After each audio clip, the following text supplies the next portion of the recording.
अमेरिकेत राहुल गांधी यांनी केलेल्या वक्तव्यावर ठाण्यात भाजपकडून तीव्र विरोध. अमेरिकेत राहुल गांधी यांनी भारताच्या विरोधात दिलेल्या विधानामुळे देशाच्या प्रतिमेला धक्का लागल्याचं सांगत ठाणे शहरात भाजपनं मोठ्या प्रमाणात आंदोलन केलं. ठाण्यातील कोटनाका येथे भाजप आमदार संजय केळकर यांच्या नेतृत्वाखाली हा विरोध करण्यात आला. या आंदोलनादरम्यान राहुल गांधी मुर्दाबाद अशा घोषणा देण्यात आल्या. तसंच राहुल गांधी आरक्षण विरोधी अशा पोस्टर हातात घेऊन कार्यकर्त्यांनी आपला संताप व्यक्त केला. या आंदोलनात मोठ्या संख्येनं भाजपचे स्थानिक कार्यकर्ते, नेते, महिला कार्यकर्त्याही सहभागी झाल्या होत्या. त्यांनी राहुल गांधी यांच्यावर देशाच्या प्रतिमेला हानी पोहोचवल्याचा आरोप करत त्यांचा निषेध केलाय. अमेरिकेत राहुल गांधी यांनी केलेल्या विधानामुळे जागतिक स्तरावर भारताच्या प्रतिमेवर परिणाम होईल असं सांगण्यात आलं. संजय केळकर यांनी माध्यमांशी संवाद साधताना राहुल गांधींना काँग्रेस पक्षाच्या नीती नियमांचा विरोध करणारा नेता म्हणून ओळखलं आणि त्यांच्या विधानांमुळे देशाची प्रतिमा मलिन झाल्याचा त्यांनी आरोप केला. काँग्रेसवर टीका करताना आज भाजपनं देशहितासाठी उभं राहण्याची कळकळीची त्यांनी विनंती केली. यावेळी भाजप आमदार ठाणे शहर संजय केळकर, भारतीय जनता पार्टीचे ठाणे शहर जिल्हा अध्यक्ष संजय वाघोले, महिला मोर्चाच्या अध्यक्षा स्नेहा पाटील, परिवहन समितीचे सदस्य विकास पाटील, सरचिटणीस सचिन पाटील, वृषाली वाघोले तसंच इतरही या आंदोलनात सहभागी झाले होते.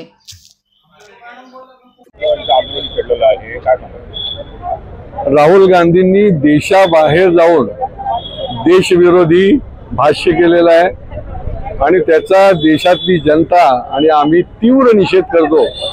यांची सवयच आहे देशाच्या बाहेर जायचं, देशाच्या विरुद्ध बोलायचं, देशविरोधी वक्तव्य करायचं आणि जो देश विकासाकडे नेला जातोय, आदरणीय नरेंद्र मोदीजींच्या नेतृत्वाखाली क्रमांक 5 वर नेला जातोय.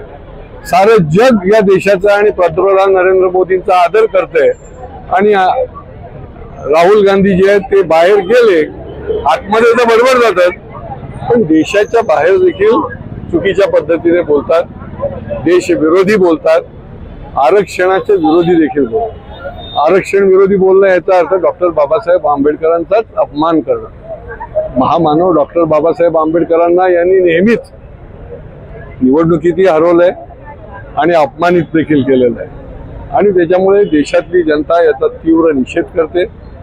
त्यांनी अशा प्रकारचं वक्तव्य त्वरित थांबवावं, देशाची माफी मागावी. त्यांना काय पडलेली नाही, त्यांना फक्त निवडणूक दिसते, वोट बँक पॉलिटिक्स दिसतं आणि त्याच्यामुळे देशात आणि देशाच्या बाहेर ही मंडळी जी आहे ती सत्तेकरता आपापली आहे. 50 वर्षात तर काही केलं नाही, परंतु आता अनेक वर्ष जी आहे ती यांची सत्ता हातातून गेली आहे, 100च्या वर पण येत नाही आणि त्याच्यामुळे काही करून सत्ता मिळवण्याकरता देशविरोधी काम जे करतायत आणि त्यांचे सगळे जे मित्र आहेत, उद्धव ठाकरे, शरद पवारजी, हे सगळे मुख गिळून बसलेले आहेत. इतर वेळेला सकाळपासून संध्याकाळपर्यंत तुमच्याच या चॅनलवर बडबड बडबड बडबड करत असतात.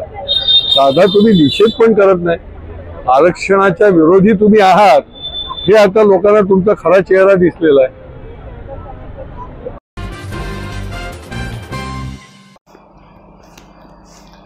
पर्यावरणपूरक विसर्जनाला गणेश भक्तांचा उत्तम प्रतिसाद. विसर्जनादरम्यान 25 टन निर्माल्य जमा. गणेशोत्सवाची परंपरा राबवणाऱ्या ठाणे महापालिकेच्या वतीनं निर्माल्य व्यवस्थापनात आघाडी घेतली आहे. 1.5 दिवसाच्या गणरायाच्या विसर्जनादरम्यान 12 टन तर गौरीसह गणपती विसर्जनादरम्यान 13 टन असे एकूण जमा झालेले 25 टन निर्माल्याचं खत बनवलं जाणार आहे.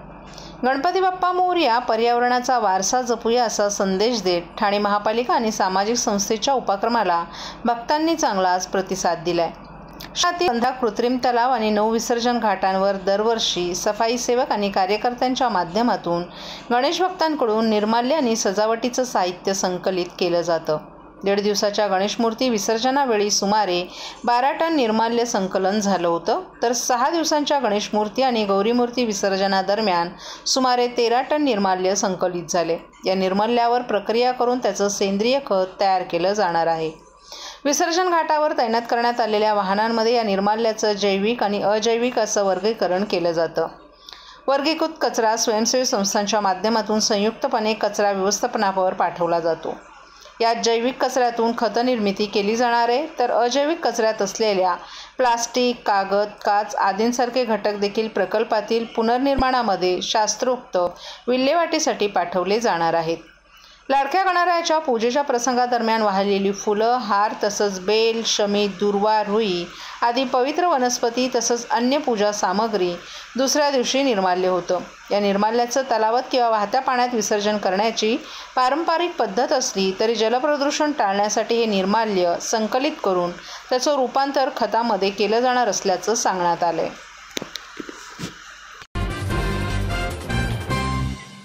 महाराष्ट्रातील भगिनींना आधार देणारी राज्य शासनाची मुख्यमंत्री माझी लाडकी बहीण योजना.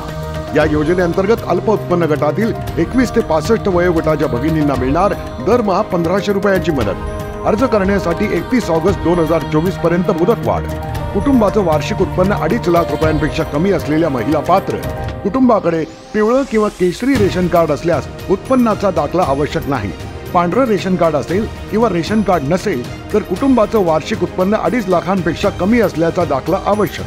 योजनेसाठीचा ऑनलाईन अर्ज नारी शक्ती दूत ॲपवरून किंवा पोर्टलवर भरता येईल. ज्या भगिनींना ऑनलाईन अर्ज भरता येत नसेल त्यांच्यासाठी अंगणवाडी, ग्रामपंचायत, वॉर्ड ऑफिस, सेतू सुविधा केंद्रामध्ये किंवा आशाताई बचत गटाच्या CRP यांची मदत उपलब्ध. आता आपल्याला अभिमानानं म्हणता येईल, सुखी आणि सुरक्षित आहे माझी लाडकी बहीण.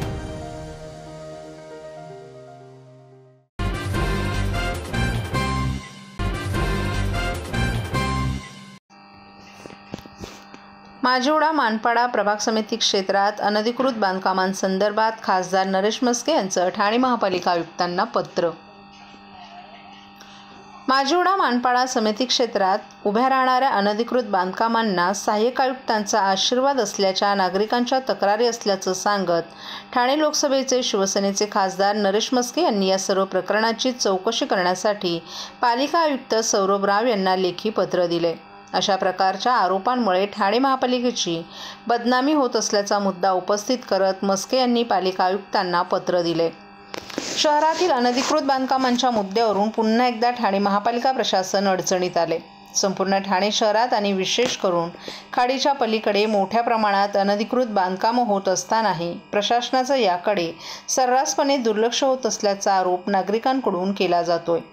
सध्या माजिवडा मानपाड्यात मोठ्या प्रमाणात अनधिकृत बांधकामं सुरू असून या संदर्भात नागरिकांच्या मोठ्या प्रमाणात तक्रारी असल्याचं खासदार नरेश म्हस्के यांनी पालिका आयुक्तांच्या निदर्शनास आणून दिले.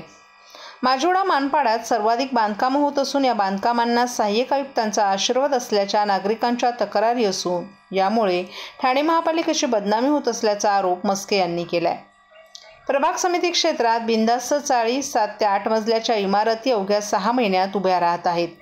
भूमाफियांनी खाडी आणि महापालिकेची आरक्षित भूखंड देखील सोडली नाहीत. या प्रभागातील अधिकारी कर्मचाऱ्यांचे हात ओले करून अनधिकृत बांधकामं उभी राहत आहेत. त्याचं प्रमाण अनधिकृत फेरीवाल्यांनी देखील रस्ते व्यापले आहेत.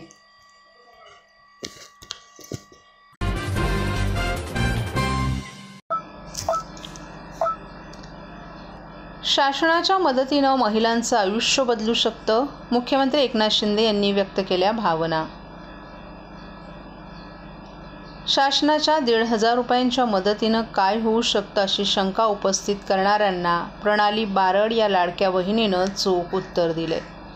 मुख्यमंत्री माझी लाडकी बहीण योजनेत मिळालेल्या 1,500 रुपयांच्या भांडवलावर तब्बल 10,000 रुपयांची कमाई बरड यांनी केली आहे. वर्षा निवासस्थानी बोलावून मुख्यमंत्री एकनाथ शिंदे यांनी या लाडक्या बहिणीचं विशेष कौतुक केले. काळाचौकी येथे राहणाऱ्या प्रणाली बारड यांनी गणेशोत्सवातील समयसूचकता दाखवून आरतीच्या वेळी वापरात येणाऱ्या हस्तघुंगरांचा व्यवसाय केला. समाज माध्यमांवरही त्यांनी जाहिरात केली. केवळ 1,500च्या भांडवलात त्यांनी मोजक्या दिवसात 10,000 रुपयांची कमाई केली. प्रणाली बारड यांनी काल वर्षा निवासस्थानी येऊन मुख्यमंत्री एकनाथ शिंदे यांची भेट घेतली. यावेळी त्यांच्यासोबत सहकारी साईराज परब देखील उपस्थित होते. मुख्यमंत्री साहेबांनी स्वतः माझ्याजवळील घुंगरू विकत घेऊन माझं मनोबल वाढवल्याचं त्यांनी सांगितलं. लाडक्या बहिणींना माझं सांगणं आहे की मिळालेल्या पैशांचा सदुपयोग करून आपली मिळकत वाढवता येऊ शकते. तसंच आपल्यातील कला आणि कौशल्य यांच्यासह समाज माध्यमाची साथ घेतली तर नक्कीच एखादा व्यवसाय यशस्वी होऊ शकतो. महिलांच्या सक्षमीकरणासाठी शासन चांगली पावलं उचलत असून यामुळे महिलांना आधार मिळालाय। यावेळी मुख्यमंत्री एकनाथ शिंदे यांनी प्रणालीनं दाखवलेल्या कष्टाचं आणि समयसूचकतेचं तोंड भरून कौतुक केलं। महिलांनी अशा प्रकारे शासनानं दिलेल्या मदतीचा सदुपयोग करून एखादा छोटा व्यवसाय केला तर अनेक महिलांचं आयुष्य बदलू शकेल असं मतही मुख्यमंत्र्यांनी व्यक्त केलं। मुख्यमंत्री माझी लाडकी बहीण योजना महायुती सरकारची अत्यंत महत्त्वाकांक्षी योजना ठरली आहे। या योजनेतून लाडक्या बहिणींना मिळालेल्या पैशातून अनेक महिलांना घरगुती अडचणी सोडवण्यास मदत झाली आहे। तसंच कित्येक महिलांनी आपले छोटे छोटे भांडवल तयार करून संसाराला हातभार लावणाऱ्या घरगुती व्यवसायाची मुहूर्तमेढ रोवली असल्याचंही दिसून येते। काही जण असे म्हणत होते की 1500 रुपयात नक्की काय होऊ शकतं, त्याचं उत्तर प्रणाली बारड या लाडक्या बहिणीनं दिलं असल्याचं मत यावेळी मुख्यमंत्री एकनाथ शिंदे यांनी माध्यमांशी बोलताना व्यक्त केले।